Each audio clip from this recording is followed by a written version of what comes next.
आप सभी को मसीह यीशु के पवित्र और मीठे नाम में जय मसीह की। आशा है आप लोग सब भले चंगे होंगे। इस कार्यक्रम में जिसका नाम है नवजीवन, आप सभी का बहुत बहुत स्वागत है। इस कार्यक्रम का मकसद है कि हम लोगों तक प्रभु यीशु मसीह का सुसमाचार प्रचार करें और लोगों के जीवन में प्रभु यीशु मसीह के वचन के द्वारा एक भारी परिवर्तन आ सके। आज के समय में जिस तरीके से गलत शिक्षाएं बहुत ज़ोरों पर हैं, लोगों को भ्रामक जानकारी दी जा रही है, लेकिन हमारा मकसद है कि इस कार्यक्रम के माध्यम से प्रभु का वचन उन लोगों तक हम पहुंचाएं ताकि वे भी प्रभु यीशु मसीह के वचन को, सत्य को जान सकें। और वचन में लिखा है कि तुम सत्य को जानोगे और सत्य तुम्हें स्वतंत्र करेगा। प्रभु यीशु मसीह ने बोला, मैं इसलिए आया ताकि वे जीवन पाएं और बहुतायत का जीवन पा सकें, और वचन ही है जिसके द्वारा हमको जीवन मिलता है। सो इस कार्यक्रम का मकसद है कि बहुत से लोग भारत में, उत्तर भारत में और भारत से बाहर जो हिंदी भाषा को बोलते और समझते हैं, उन तक हम इस कार्यक्रम के माध्यम से पहुँचें और उनको प्रभु यीशु मसीह का सुसमाचार पहुँचाएं ताकि उनके जीवन के अंदर भारी परिवर्तन आ सके। So keep watching. प्रभु आप सबको आशीष दे और इस प्रोग्राम के, इस कार्यक्रम के माध्यम से प्रभु आपके जीवन के अंदर सचमुच में नया जीवन लेकर आए। God bless you. प्रभु आपको आशीष दे।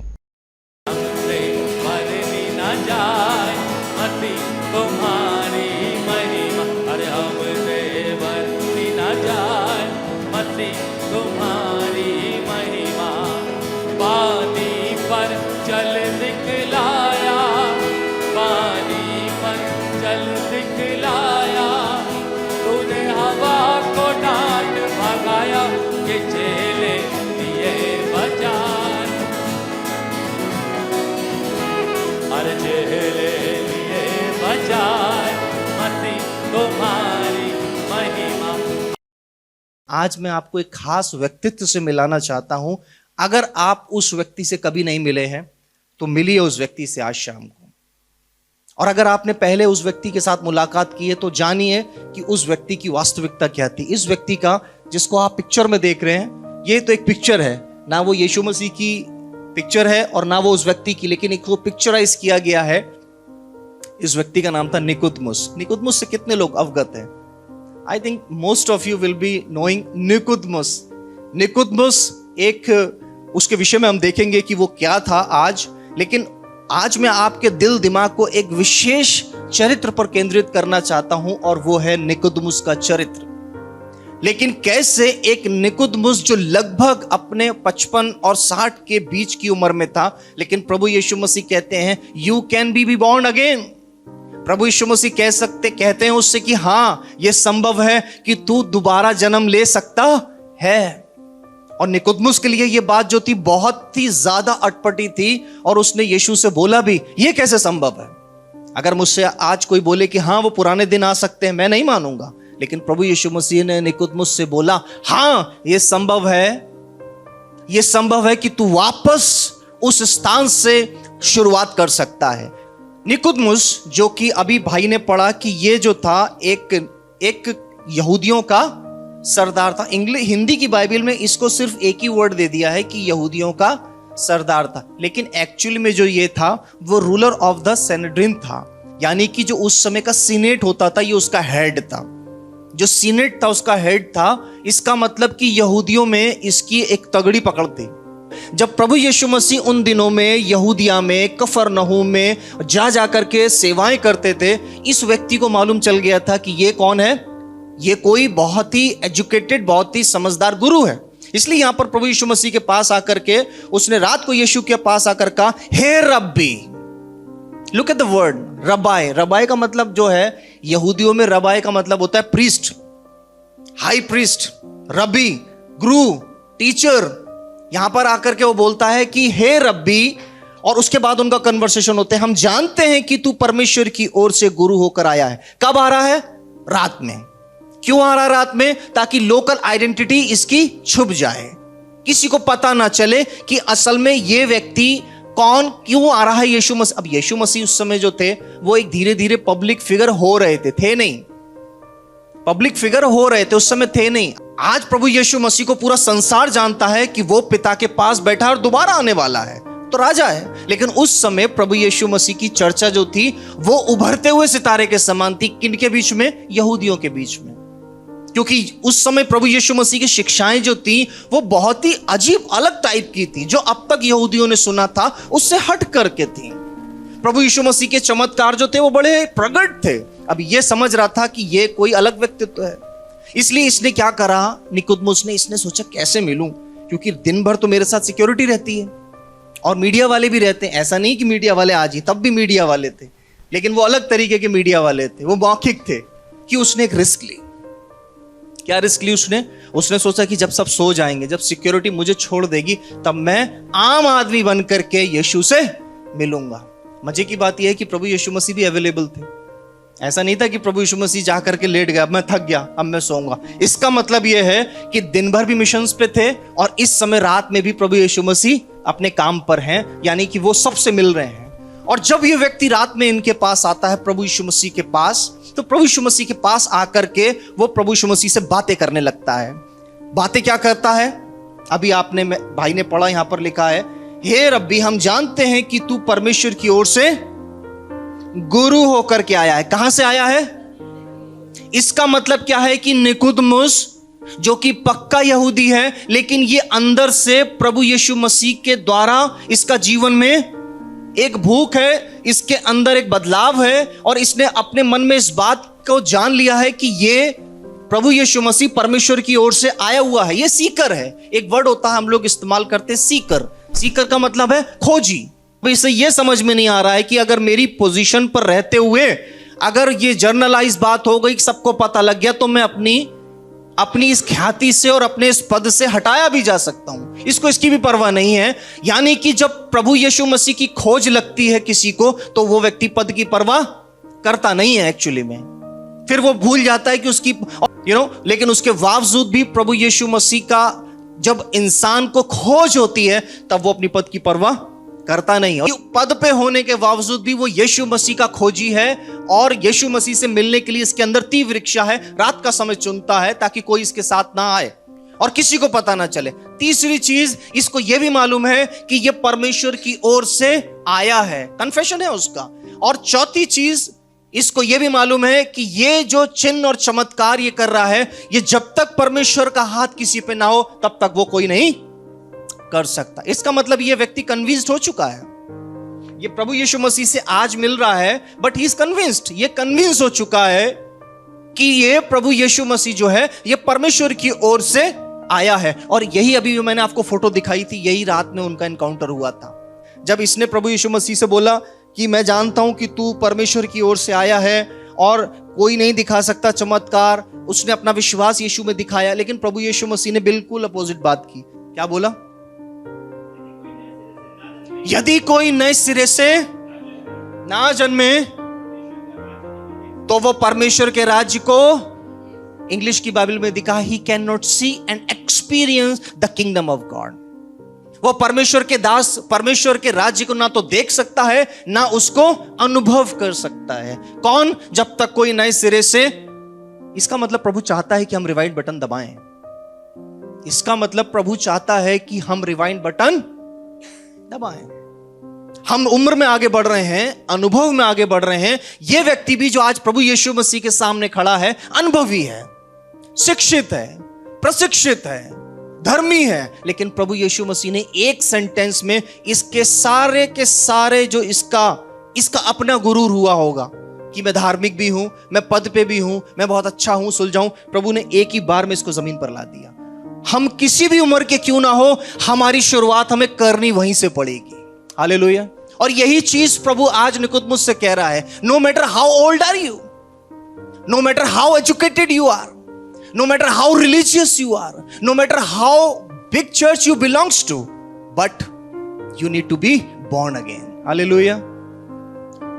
आप कितने धार्मिक हैं, आप कितने शिक्षित हैं, आप कितने प्रशिक्षित हैं, आपकी उम्र क्या है, प्रभु यीशु मसीह आज इस बात से हमसे इस बात को कुछ नहीं कह रहा है। वो एक ही चीज कह रहा है, कुछ भी क्यों ना हो, हम कितने भी स्थिर क्यों ना हो, हम कितने भी समझदार क्यों ना हो, हम कितने भी धार्मिक क्यों ना हो, प्रभु यीशु मसीह कहता है you have to start from the beginning. क्या कह रहा है? You need to be born again. तुम्हें नए सिरे से जन्मना आवश्यक है। निकोदेमुस अपने आप में पूरी तरीके से समझदार, परिपक्व, आत्मिक बनने का सामने उसके सामने प्रदर्शित है कि साहब वो यहां पर खड़ा है, यीशु मसीह की शिक्षाओं से पूरी तरीके से प्रभावित है। और सबसे बड़ी चीज है कि वो यहूदी धर्मी है। जिसने यहूदी धार्मिकता को पूरा कर लिया वो संसार के किसी भी संविधान को फॉलो कर लेगा। यू नो दैट आज भी उसी के हिसाब से इस्लामिक कंट्रीज में शरीयत चलती है। और ये निकोदेमुस जो है वो इसमें मास्टर है। मास्टर वो क्या है? इस जूइश लॉ का मास्टर है। और आज मास्टर खड़ा है एक बड़े मास्टर के सामने, और मास्टर ने उसको सामने बोल दिया, तू जो कुछ भी है brother, you need to be born again. Hallelujah. तू जो कुछ भी है, तुझे नए सिरे से जन्मना है। मेरी तो उम्र 55 साल हो गई, मेरी तो उम्र 60 साल हो गई, मैंने तो बहुत शिक्षा ली है, मैंने तो बहुत धार्मिक काम करे, मैं तो बड़े चर्च से आता हूं। प्रभु यीशु मसीह कहता है तुम्हें नया जन्म पाने की आवश्यकता है। तुम चर्च की मेंबरशिप दिखाते रह जाओगे, चर्च का पादरी सिर्फ तुम्हें लाकर के 6 गज गड्ढे में गाड़ देगा, फिनिश। लेकिन अगर आपने नए सिरे से नहीं जन्मे तो निश्चित रीति से उस गड्ढे में पड़े रह जाएंगे। लेकिन अगर आपको स्वर्ग के राज में प्रवेश करना है, यदि आपको स्वर्ग के राज का अनुभव करना है, you need to be born again. आपको नया जन्म पाने की आवश्यकता है। प्रभु यीशु मसीह कौन सी जाति में पैदा हुआ था? जूइश। और ये कहां का लीडर है?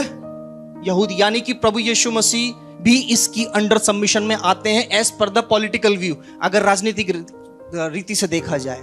लेकिन उनको मालूम नहीं था कि यही वो है जो मार्ग है, यही वो है जो सत्य है, यही जो है वो जीवन है। और आज जीवन उस जीवन को पुकार रहा है, तू जो कुछ भी है, परमेश्वर के राज्य में जाने के लिए तुझे नए सिरे से जन्मना पड़ेगा, तुझे रिवाइंड बटन दबाना पड़ेगा।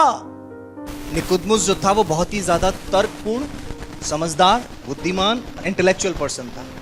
और जो ये प्रश्न कर रहा है, ये प्रश्न बिल्कुल वाजिब है, क्योंकि निकोदेमुस जो बात कर रहा है वो उस रिवाइंड बटन की बात कर रहा है जो फिजिकल है, जो शारीरिक है। क्योंकि अभी भी प्रभु यीशु मसीह ने जो बात निकोदेमुस से बोली है, प्रभु यीशु मसीह इससे बात कर रहे हैं आत्मा के नए जन्म की। प्रभु यीशु मसीह बात कर रहे हैं इससे स्वर्ग के राज्य की। लेकिन ये व्यक्ति आज भी शारीरिक बातों में अटका हुआ है। इसका मतलब ये कितना फ्लैशली था, कितना ज्यादा ये सिर्फ शारीरिक बातों में उलझा हुआ है। वो कह रहा है कि जब व्यक्ति बूढ़ा हो गया तो दोबारा क्या मां के गर्भ में जाए? ये कैसे हो सकता है? उसका मानना यह है, उसको ऐसा लग रहा है कि प्रभु यीशु मसीह कह रहे हैं तू दोबारा बच्चा बनकर के पैदा हो जा शरीरी रीति से। वो कह रहा है ये असंभव है, वो कह रहा है ये असंभव है। प्रभु यीशु मसीह ने वहां पर फिर तर्क दिया। क्या लिखा है? जब तक कोई, हालेलुया, जब तक कोई जल और आत्मा से ना जन्मे। यहां प्रभु यीशु मसीह क्लियर कर रहे हैं कि मेरा मतलब क्या है। अर्थात जब एक वयस्क, जब एक बुजुर्ग यीशु मसीह के सामने अंगीकार करता है, जब यीशु मसीह के सामने आता है, जब जल में से होकर आत्मा में होकर के बपतिस्मा लेता है, प्रभु यीशु मसीह कह रहे हैं कि उसका नया जन्म उस दिन से होता है। इसका मतलब आज से पहले क्या था? हमने तो बहुत ज्यादा प्रभु तेरा काम किया, नहीं, वो मान्य नहीं है। प्रभु हमने तो बहुत प्रचार किया, वो मान्य नहीं है। प्रभु हमने तो बहुत सारा दान दिया, भाई वो मान्य नहीं है। क्या मान्य है? जब तक तू नए सिरे से ना जन्मे, तेरी अभी रेस शुरू नहीं हुई है। और सब जानते हैं जब बच्चा छोटा होता है, पैदा होता है, बहुत सॉफ्ट होता है। यू जस्ट इमेजिन प्रभु यीशु मसीह जो, क्योंकि प्रभु यीशु मसीह यहां पर जो नए जन्म की बात कर रहे हैं वो एलेगोरिकल है, रूप कहते हैं ना, एलेगोरिकल है। एलेगोरी बता रहे हैं यहां पर एक तरीके से एक रूपक बता रहे हैं कि कैसे नया जन्म असल में होना चाहिए। बच्चा जो होता है, छोटा बच्चा, आपने देखा होगा, वो बहुत ज्यादा क्या होता है? सॉफ्ट होता है, इनोसेंट होता है और प्रोन टू इन्फेक्शन होता है। उसको किसी के प्रति हेट नहीं है, उसके दिल में किसी के प्रति ईर्ष्या नहीं है, उसको यह नहीं मालूम कि मुझसे कोई दुश्मनी कर रहा है या मुझे किसी से दुश्मनी कर रही है, उसको कुछ नहीं मालूम। प्रभु यीशु मसीह कह रहा है you have to be like that. इसका मतलब प्रभु क्या कह रहे हैं कि चाहे हम कुछ भी क्यों ना हो, लेकिन नया जन्म पाने के लिए आपको और मुझको उस व्यक्तित्व में जाना है जैसा एक छोटा बच्चा मां के गर्भ से निकलता है। यहां पर प्रभु यीशु मसीह आगे बोलते हैं, now becoming a baby is almost like deleting what you no. बच्चे के समान बनने के लिए करना क्या पड़ता है? यह बात तो सच है। अगर आपकी उम्र 35 साल है, 40 साल है, यहां बैठे हैं आप, तो आपका शरीर बच्चों के जैसा तो नहीं हो सकता। तो आप उसको उस नजरिए से मत देखिएगा। लेकिन प्रभु यीशु मसीह जो नए जन्मने की बात कर रहे हैं, नए जन्म की बात कर रहे हैं प्रभु यीशु मसीह, उसका मायना क्या है, वो क्या कहना चाह रहे हैं यहाँ पर? एक बच्चा बनने के लिए एक मनुष्य को करना क्या पड़ता है? How you become a small baby in spirit, you have to delete what you know. आपको उन सब चीजों को डिलीट करना पड़ेगा जो आप जानते हैं, right? May be you know religious spirit so much, हो सकता है कि आपके और मेरे पास धार्मिक बहुत ज्ञान हो, बहुत ज्यादा आई नो है, लेकिन आपको मुझे नया जन्म पाने के लिए उस चीज को डिलीट करना पड़ेगा।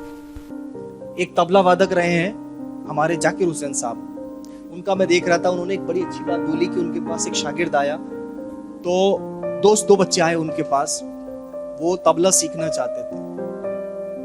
उन्होंने एक व्यक्ति को तो बताया कि भाई मैं आपसे पर मंथ 40,000 रुपीज लूंगा, बहुत पुरानी बात है। और एक जो थोड़ा व्यस्त था, उसको उन्होंने तबला सिखाने के लिए बोला भाई आपसे मैं 1 लाख रुपए लूंगा। तो उन्होंने बोला कि भाई ये क्या बात है, आप उससे 40,000 ले रहे हो और मुझको आप 1 लाख रुपए ले रहे हो। जाकिर हुसैन साहब से उन्होंने पूछा, दोनों उनमें से एक ने जिससे ज्यादा वो चार्ज कर रहे थे, बोला भाई इनसे आप कह रहे 6 महीने का समय लूंगा और मुझसे कह रहे हैं आप 1 साल का समय लूंगा। उन्होंने बोला कि आपको मुझे अपना शागिर्द बनाने के लिए आपके अंदर से वो डिलीट करना पड़ेगा पहले, उसके एक्स्ट्रा पैसे लूंगा मैं आपसे जो आप जानते हैं। पहले मैं आपसे वो डिलीट करूंगा जो आप गलत जानते हैं, तब मैं आपके ऊपर नई बात लिखूंगा। वही चीज प्रभु यीशु मसीह यहां पर कह रहे हैं निकोदेमुस से, मैं जानता हूं कि तेरा पूरा ग्राफ भरा पड़ा है, you know so much, you have to delete everything. प्रभु के राज्य में प्रवेश करने के लिए सिर्फ एक ही विकल्प है। आप बताएंगे नहीं पास्टर साहब 2 विकल्प हैं, आप कहेंगे 3 विकल्प हैं, लेकिन मैं और वचन बता रहा है, और ये जो बातें मैं आपसे कह रहा हूं ये सब वचन पर आधारित है। वचन इस बात को बता रहा है कि केवल एक ही विकल्प है, कि प्रभु यीशु मसीह ने निकोदेमुस से इस बात को बोला, यदि तू प्रभु के राज्य में प्रवेश करना चाहता है या उसके राज्य को अनुभव करना चाहता है, तो तुझे नए सिरे से जन्मना पड़ेगा, तुझे बच्चा बनना पड़ेगा, तुझे मां के गर्भ से फिर से निकलना पड़ेगा, तुझे जैसे बच्चा सॉफ्ट निकलता है वैसे सॉफ्ट होना पड़ेगा। No matter how much you know, कितना धार्मिक काम तूने अब तक किया है, कितना तूने सेवा कार्य किया है, कितना तेरे पास नॉलेज है, तुझे सब कुछ डिलीट करना पड़ेगा और तुझे आना पड़ेगा किसके नीचे? जल और आत्मा के नीचे आना ही पड़ेगा। जल और आत्मा के नीचे आना पड़ेगा। अभी आ रहा हूं उसी पॉइंट पर मैं कि कैसे होता है ये। परमेश्वर के इस वचन के अनुसार अगर वचन को हम देखें तो प्रभु के राज्य में प्रवेश करने की एक ही पोजीशन है। आपने आर्मी देखी, आर्मी सभी ने आर्मी के देखे होंगे जवान, उनकी अपनी सेट पोजीशन होती है, राइट? उनके अपने सेट प्रोटोकॉल्स होते हैं, उनको मालूम है कि ऐसे ही सलूट होता है तो वैसे ही होगा, बड़े अधिकारी के सामने जाने का उनका तरीका वैसा ही होगा। प्रभु के राज्य में जाने का एक ही तरीका है, you have to be born again, तुम्हें नए सिरे से जन्मना पड़ेगा। इस पृथ्वी पर हम कितने धनाढ्य हो जाएं, कितने चंगे हो जाएं, कितने अमीर हो जाएं, लेकिन आपको और मुझे जाना वही है। कहां? वही 6 गज की जगह। मेरे प्रियो, इस पृथ्वी पर हम जब तक हैं, आप जब तक हैं, ये दिन बहुत तेजी से निकल रहे हैं। लुक एट योर टाइम, आपको मालूम नहीं चला कि कब स्कूल खत्म हो गया, कब कॉलेज खत्म हो गया। आज हम सब के ऊपर एक बड़ी जिम्मेदारियां हैं, और नहीं है तो आने वाली हैं। कुछ ने अपनी आधी जिम्मेदारियां खत्म कर दी हैं, बहुत जल्दी न्याय के सिंहासन के सामने खड़ा होना है, और सबको अलग अलग होना है। वहां फैमिली में नहीं खड़े होंगे। यहां पर जब हम चर्च जाते हैं तो एज ए फैमिली हम फोटो खिंचाते हैं, we are family, we are Singh, pastor Singh का फैमिली है तो हम फैमिली में खड़े हैं, लेकिन वहां का अकाउंट सेपरेट है, बिल्कुल सेपरेट है। हमें अकेले खड़ा होना पड़ेगा उस न्याय के सिंहासन के सामने। इसलिए प्रभु यीशु मसीह ने निकोदेमुस से बोला, मैं जानता हूं निकोदेमुस, तू अपनी दृष्टि में समझदार है, ज्ञानवान है, मुझे इसमें कोई शक नहीं है, लेकिन तुझे नए सिरे से जन्मना पड़ेगा। जब तक आप परमेश्वर के आज्ञा के अनुसार उस अधीनता में नहीं गए, किस अधीनता में? पानी की अधीनता में और पवित्र आत्मा के अधीनता में, तब तक हम परमेश्वर के राज्य में प्रवेश, तब तक हम नया जन्म नहीं पा सकते। अब इसको मैं थोड़ा सा आपके लिए इजी बना देता हूं। आप सोच रहे होंगे पानी में अधीनता जाने का, आत्मा के अधीनता जाने का मतलब क्या है? प्रभु यीशु मसीह जब कितने साल के हुए तो बपतिस्मा हुआ उनका? How old he was? हाँ, 30 इयर्स। जब वो 30 साल के हुए तो प्रभु यीशु मसीह का बपतिस्मा हुआ। बचपन में क्यों नहीं हुआ? बचपन में क्यों नहीं हुआ? आप लोग मुझे बताइए, बचपन में क्यों नहीं हुआ? जब वो 2 महीने के थे, 3 महीने के थे, क्यों नहीं हुआ? मंदिर में लेकर आए थे उसको, लेकिन वहां उसका खतना हुआ था यहूदी परंपरा के अनुसार। बपतिस्मा नहीं हुआ था। बपतिस्मा कब हुआ? इसका मतलब प्रभु यीशु मसीह जितनी पब्लिक खड़ी थी और यूहन्ना ने उसको बपतिस्मा दिया, प्रभु यीशु मसीह को बपतिस्मे की जरूरत थी नहीं। उन्हें कौन से पाप धोने थे या कौन सा अंगीकार करना था? लेकिन पिता की आज्ञा को पूरा करके लोगों को दिखा रहे थे कि मैं भी उसके अधीन हूं। Just look at this. ये होता है पहला स्टेप नया जन्म जाने का। हमारे जीवन के अंदर इतना गुरूर है, हमारे जीवन के अंदर इतना घमंड है, हमारे जीवन के अंदर धार्मिकता चढ़कर बोल रही है, लेकिन जब आप पानी की अधीनता में जाते हैं, इसका मतलब आप कलीसिया के सामने, प्रभु के दास के सामने और पिता के सामने अंगीकार कर रहे हैं, अब तक मैं बहुत कुछ था लेकिन आज मैं शून्य होने जा रहा हूं। दैट्स कॉल पानी के द्वारा जन्म लेना। प्रभु यीशु मसीह ने बोला जब तक वो जल के द्वारा, यानी कि पब्लिकली, अब तक मेरा जीवन कोई नहीं जानता कि मैं अंदर से क्या हूं, लेकिन आपने जैसे ही बपतिस्मा के लिए पहला कदम बढ़ाया, पानी में उतरे, आपने पब्लिकली घोषणा कर दी कि मैं पापी हूं। यह पहला स्टेप है कि आप वापस रिवाइंड बटन दबा करके उस नए जन्म को पाने की पहले कदम की ओर बढ़ चले हैं। नए सिरे से जन्मना। जब आप वचन के अनुसार पानी में उतरते हैं और जब आप पानी में नीचे जा रहे होते हैं, पब्लिक गवाह है जो आपके चारों तरफ खड़ी है कलीसिया की, आप पब्लिकली कह रहे हैं मैं पापी था, I was the Sinner. That's the first step आप अपनी जिंदगी में ले रहे हैं नया। अब आप पैदा होने वाले हैं, अब सारी तैयारी हो गई है, लेबर पेन हो गया है मां को, अब आप पैदा होने वाले हैं, क्योंकि अब आपने जल में, और आगे लिखा है और आत्मा से ना जन्मे। Hallelujah. Two things are there, 2 चीजें हैं। आत्मा से, जैसे ही परमेश्वर प्रभु यीशु मसीह जल में से निकल करके बाहर आया, he receive the power of Holy Spirit. Receive उसने किया ना। आप जरा रिवाइंड करके देखिए तो प्रभु यीशु मसीह के साथ परमेश्वर का आत्मा प्रारंभ से था, बैक एंड फोर्थ उससे बातें करता था प्रभु का आत्मा, क्योंकि प्रभु का आत्मा, प्रभु यीशु मसीह डुअल पर्सनालिटी है, 2 पर्सनालिटी हमेशा साथ साथ काम करते रहे हैं सृष्टि के आरंभ से। लेकिन उस दिन पवित्र आत्मा का अभिषेक प्रभु यीशु मसीह के ऊपर आया था। किस दिन? जिस दिन उसने बपतिस्मा लेकर के बाहर आ रहा था। आपको नई शुरुआत करने की आवश्यकता है, आपको जल और आत्मा से जन्मने की आवश्यकता है। परमेश्वर का वचन कहता है तब तक वो परमेश्वर के राज्य को ना देख सकता है और ना अनुभव कर सकता है। हालेलुया।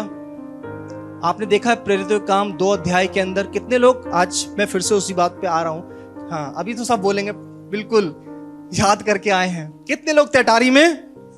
अच्छा, कितने लोगों को प्रचार करा पौलुस ने? हाँ, कितने लोग को प्रचार किया पौलुस ने? हाँ, पतरस ने कितनों को प्रचार करा? अभी फिर आप कंफ्यूज हो गए, वहां काउंटिंग नहीं है। 3120 बाद में हो गए। पतरस ने कितने लोग को प्रचार करा था? वहां लिखा नहीं कितने लोग थे, भीड़ को प्रचार किया। कितने को? उसने भीड़ को प्रचार करा। उस भीड़ में से सिर्फ 3000 लोग प्रभु में आए थे।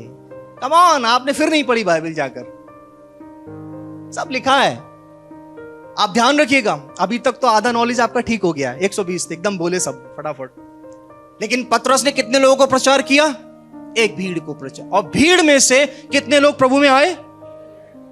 3000 लोग प्रभु में। और वचन में लिखा है और जितनों ने बपतिस्मा लिया, प्रभु का वचन कहता है जितनों ने बपतिस्मा लिया उनके ऊपर पवित्र आत्मा का अभिषेक आ गया और वो कलीसिया में जोड़ दिए गए। और उसके बाद उनकी दौड़ शुरू हुई। तब वे प्रेरितों से शिक्षा पाने, रोटी तोड़ने, संगति रखने और प्रार्थना करने में लौलीन रहे। अगर आपके साथ ये प्रोसेस नहीं हुआ है, फ्रेंकली स्पीकिंग, बपतिस्मा और आपने पवित्र आत्मा का अभिषेक नहीं पाया है, you have not started your journey yet. You have not started as per the Bible. Bible के अनुसार, वचन के अनुसार। बहुत बड़ा भ्रम है हमारे मसीह जगत के अंदर। बच्चों का बपतिस्मा नहीं होता है, बच्चों का डेडिकेशन होता है, आप समर्पित करते हैं बच्चों को। लेकिन जब बच्चा वयस्क हो जाता है तब वो मानता है मैं पापी हूं और जल में उतरकर अंगीकार करता है और परमेश्वर का अभिषेक आत्मा का उस पर उतरता है। उस दिन से उसका यात्रा शुरू होती। किस चीज की यात्रा? प्रभु के राज्य में पहुंचने की यात्रा। प्रभु का राज्य भी दो तरीके का है, एक वो जो वहां पर है और एक पृथ्वी पर प्रभु का राज्य कहां है मालूम है आपको?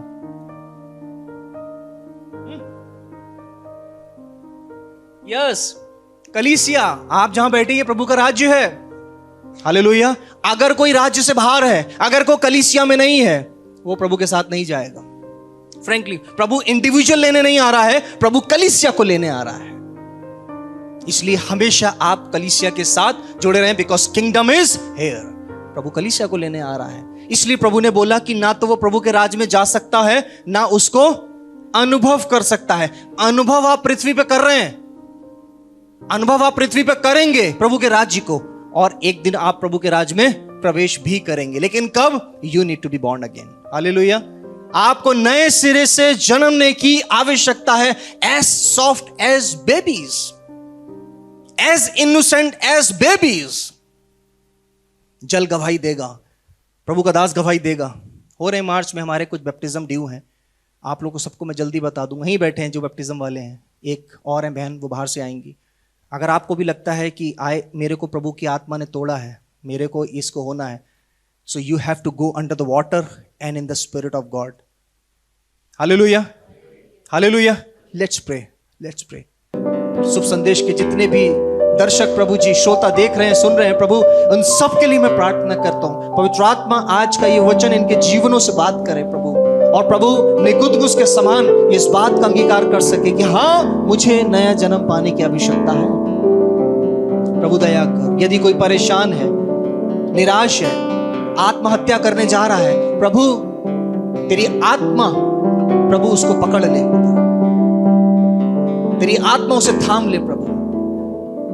सारी बेरोजगारी की आत्मा, कर्जे की आत्मा, दुष्ट आत्मा से प्रभु तू निजात दिला। पवित्र आत्मा तू सुनने वालों को निजात दिला। प्रभु तेरे वचन में लिखा है, तेरे विश्वास ने तुझे चंगा करा।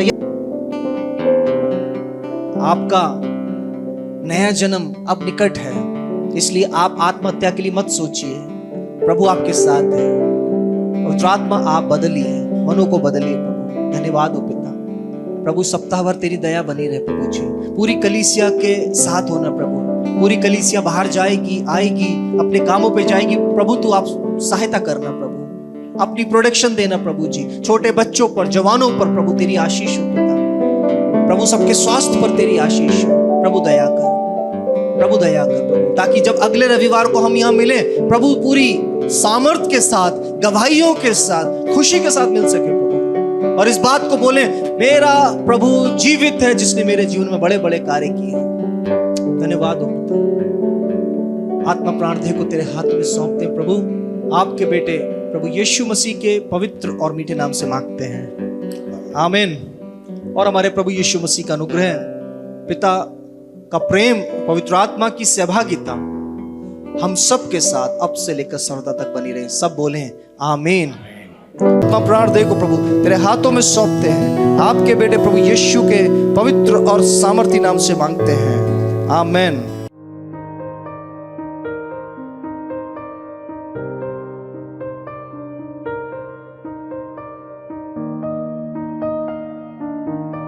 आप अपनी भेंट और दशवांश इस कोड के माध्यम से हमें भेज सकते हैं।